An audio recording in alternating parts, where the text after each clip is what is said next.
নমস্কার বন্ধুরা, রায় কুকিং হাউসের পক্ষ থেকে আপনাদেরকে অনেক ভালোবাসা ও অভিনন্দন জানাই। আজকে আমি আমার চ্যানেল থেকে এক নতুন রেসিপি নিয়ে হাজির হয়েছি। আজকে আমি বানাবো চিকেন ললিপপ। এই রেসিপি দেখার জন্য আপনারা আমার সঙ্গেই থাকুন। তবে চলুন বন্ধুরা, শুরু করা যাক। আমি প্রথমে চিকেনগুলোকে একটা একটা করে কেটে নিব। আপনাদের হয়তো প্রশ্ন থাকতে পারে যে আমি চিকেনগুলোকে কেটে নিব কেন। তো বন্ধুরা, চিকেনগুলো এজন্যই কাটবো যাতে চিকেনগুলো নরম তুলতুলে ভাবে সিদ্ধ হয়ে যায়, আর চিকেনের হাড়গুলোকে আমি ভালোভাবে সংরক্ষণ করতে পারি। আমার চিকেনগুলো কাটা হয়ে গেছে। এবার আমি চিকেন সিদ্ধ করার জন্য ওখানে একটা প্যান বসিয়ে দিয়েছি। চিকেনগুলো যাতে একেবারে ডুবে যায় আমি সেই পরিমাণে জল দিব। জল দেওয়ার পরে আমি দারচিনি, সাদা এলাচ, লবণ দিয়ে জলটাকে ভালোভাবে ফুটিয়ে নিব। জল ফুটিয়ে গেলে ঢাকনা উঠিয়ে চিকেনগুলো দিব। চিকেনগুলো দেওয়ার ঢাকনা দিয়ে ঢাকিয়ে দিব। ফিরে আসছি 30 মিনিট পর। বন্ধুরা, 30 মিনিট হয়ে গেছে। এবার আমি ঢাকনাটা উঠিয়ে নিব। একটা পাত্রের মধ্যে ঢেলে নিব। পাত্রের মধ্যে ঢেলে নেওয়ার পরে আমি ঠান্ডা করতে দিব না, গরম অবস্থাতেই 2 চামচের সাহায্যে আমি চিকেন থেকে হাড়গুলো ছাড়িয়ে নিব। চিকেন থেকে হাড়গুলো ছাড়ানো হয়ে গেছে। এবার আমি চাকু দিয়ে মাংসগুলো ধীরে ধীরে কেটে নিব। চিকেনটা আমি খুব সময় নিয়ে চাকু দিয়ে ধীরে করে কেটে নিব। তাহলে দেখা যাবে যে ললিপপটা তৈরি করার সময় খুব ভালোভাবে নাশাও হবে আর ললিপপটা ভালোভাবে তৈরি হবে। আপনারা চাইলে ব্লেন্ডার করেও নিতে পারেন, কিন্তু ব্লেন্ডার করলে ললিপপটা ভালো হবে না আর দলাটাও খুব শক্ত হবে না। সেজন্য আমি চাকুতেই কেটে নেব।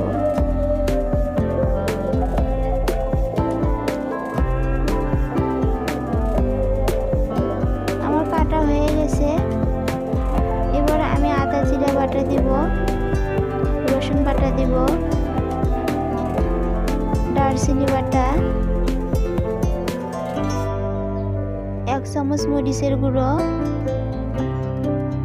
আমি হলুদটা ব্যবহার করব না, আপনারা চাইলে হলুদটাও দিতে পারেন। আমি এবার দিচ্ছি চিকেন মিট মশলা। সয়া সস দিব 3 চামচের মতো।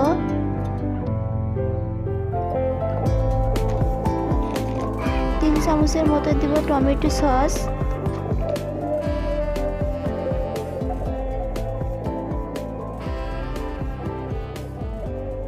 এবার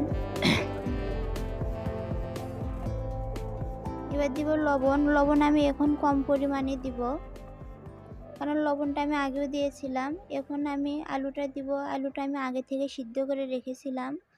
আপনাদের হয়তো প্রশ্ন থাকতে পারে যে আমি আলু কিসের জন্য দিব। বন্ধুরা, আমি এজন্যই দিব কারণ আমি যদি শুধু চিকেনটা হাত দিয়ে মেখে নেই, হয়তো দেখা যাবে চিকেনটা ভালোভাবে নাশা হবে না, আর নাশা না হলেও ললিপপটাও ভালোভাবে তৈরি হবে না। এজন্য আলু দিয়ে মেখলে দেখা যাবে যে মাখতে এক সময় নাশা তৈরি হচ্ছে। যদি আপনারা চান যে আমি আলু দিব না, তাহলে আপনারা ময়দার গুঁড়ো ব্যবহার করতে পারেন, কিন্তু আলু দিলে ললিপপটা সুন্দর হয়। মাখা হয়ে গেছে। এবারে আমি 2টো ডিম ভেঙে গুলিয়ে নিব। ডিমের মধ্যে আমি কোনো মশলা অথবা লবণ হলুদ ব্যবহার করব না।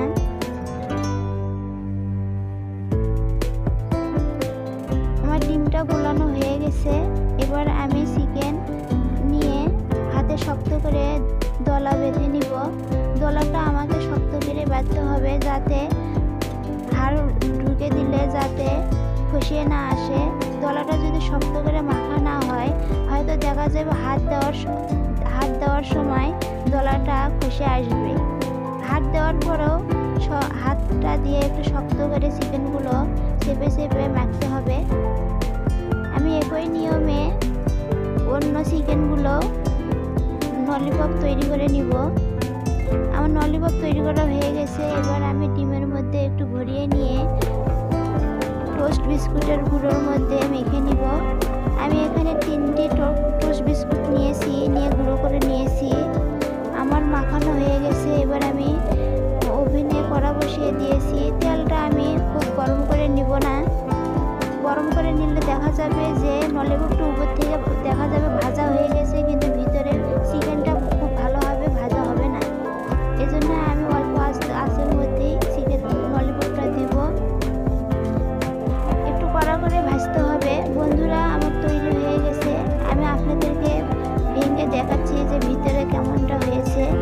আপনি এই চিকেন ললিপপটা টমেটো সস দিয়েও খেতে পারেন। বন্ধুরা, আজ এখানে বিদায় নিচ্ছি। দেখা হবে অন্য কোনো ভিডিওতে। আপনারা সকলেই ভালো থাকবেন।